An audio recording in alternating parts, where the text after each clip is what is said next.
Okay, so for this last question, it's talking about the rate of a specific reaction in aqueous solution.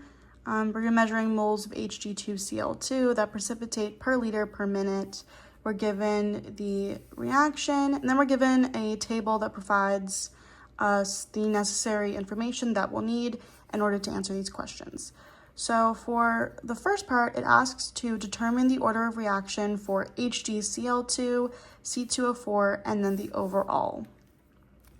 So to find the order of reaction for HgCl2, we want to find two experiments out of the four, where HgCl2 is changing, but C2O4 remains constant.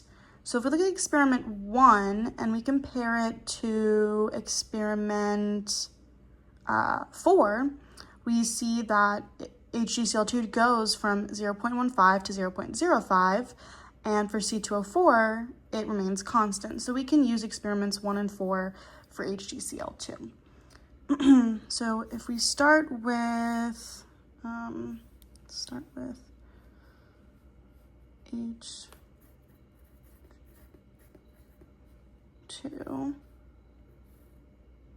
for experiment 1. Oh, no, let's do that. HgCl2 4. That's going to equal, again, for experiment 1, 0.15. And then for 4, 0.05. Reaction. If we put this into our calculator, we'll get about 3. And then if we look at the initial rates of reactions, we can see that for experiment 1, it's 1.8 times 10 to the power of -5, and for 4, it's 8.9 times 10 to the power of -6. So if we also use these, we'll do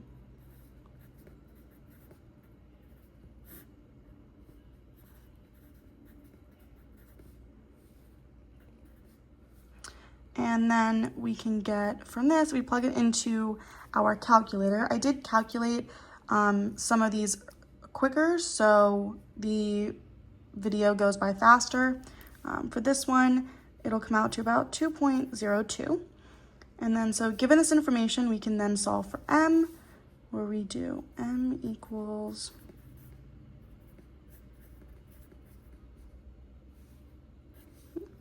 if you rearrange a little bit, where M equals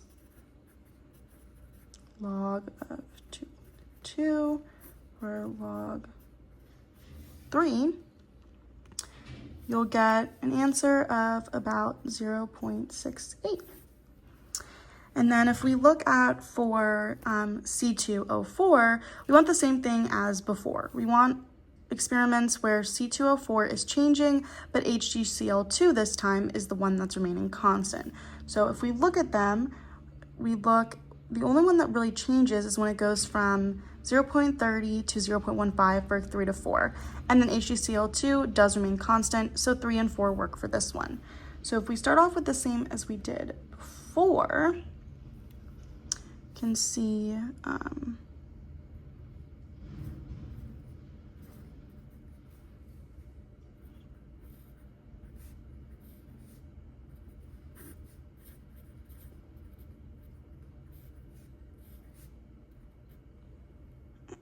and then we plug in, it goes from 0.30 to 0.15. We get about 2.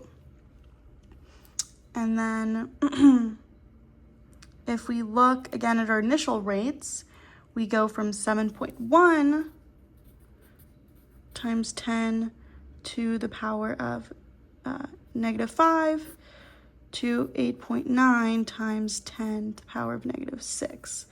When you put that into your calculator, you end up with about 7.9. And then we do the same here as before.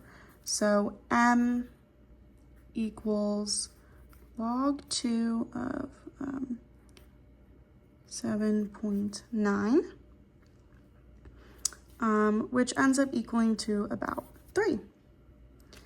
And then for your overall, I'm running out of space. For your overall order of reaction, you essentially just add these two together. So it could be 3.68, or if you want to round 0.68 to 1, you could end up with it being 4. For the second part of the question, it's asking for the rate constant K. So if we look at our rate law, we can use rate equals K and then HgCl2. I mean, if we want to round this, we can round to 1. And then we have C2O4 with 3. And then if we can choose any of the experiments that we want, I'll choose just the first one. So we have our initial rate of 1.8. So we plug everything in, we can get 1.8 times 10 to the power of -5 equals K. We'll use, again, for experiment 1, 0.15, 0.15. So we have K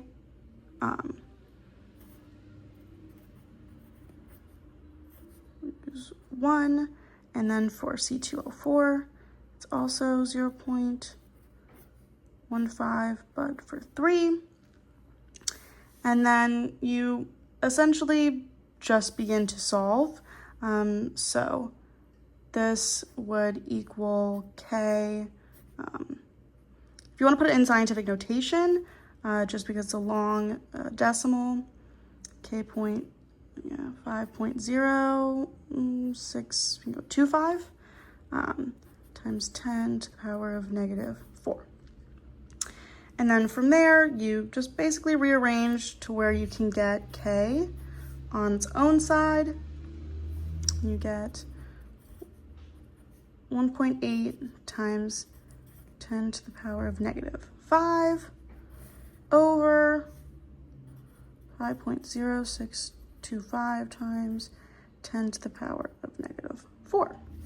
And when you put this in your calculator, you end up with an answer of about 3.556, we'll say. That's your answer. And then the last question is asking for what would be the initial rate of reaction if HgCl2 was actually 0.094 m and C2O4 was actually 0.19.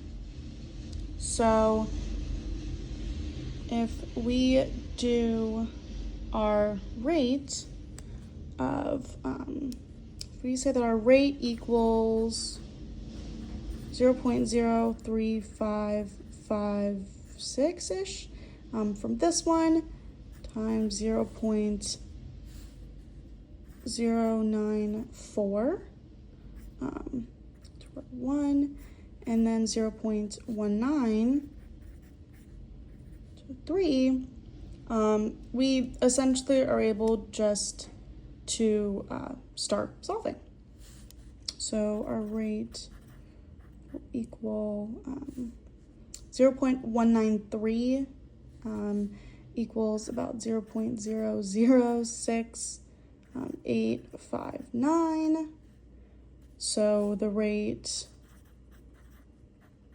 equals about 2.3 times 10 to the power of -5. So the last part is asking, are all 4 parts of the experiment necessary to answer parts A through C? So if we look at our previous questions, we can see that for determining the order of reactions for HgCl2, C2O4, and the overall, we used experiments 1, 3, and 4. And then from that point on, we didn't really have to do anything different. So all 4 parts are not necessary because we didn't really do anything with experiment 2. So I would say no, because only 3 parts were necessary for our calculations.